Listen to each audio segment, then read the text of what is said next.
Good evening. A large protest in the heart of South Omaha tonight, where demonstrators took to the streets calling for change. First Alert 6's Johan Marin shares the message those participating want us to hear. Behind me, you can see a crowd of protesters have gathered near 24th and L this evening. Many of them have been here since this morning, and many of them found out about this protest through social media. Honk for justice! Honk for peace! Sounds echo from protesters showing solidarity with the immigrant community as others waved flags and signs opposing the recent ICE raids and Trump immigration and DEI policies. Everybody has a right to be here. Everybody has a role in our community. Regardless of the color of your skin, we're all equal in my eyes. As the protest unfolded, drivers passed by the crowded intersection honking in support. And protesters started crossing streets, making sure their frustrations were heard.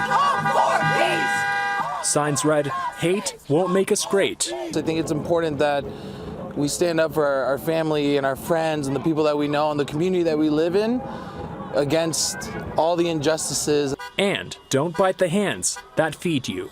Immigrants is what makes America, and I feel like a lot of people are they're just very hateful, and there's a lot of hate in America. Other signs said immigrants are hardworking and make America great. Some even drove hours just to be a voice for their parents. Although I was born here, I still want to help my parents support their background. This is what's fueling the protest.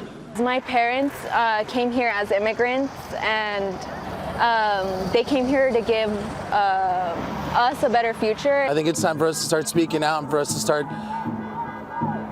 doing things for us and for the communities that we live in and for the people that we believe in.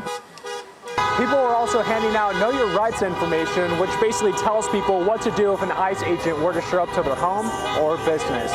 In South Omaha, I'm Johan Marin, First Alert 6. Similar protests happened today in Los Angeles. The Associated Press reports demonstrators blocked a major freeway for several hours.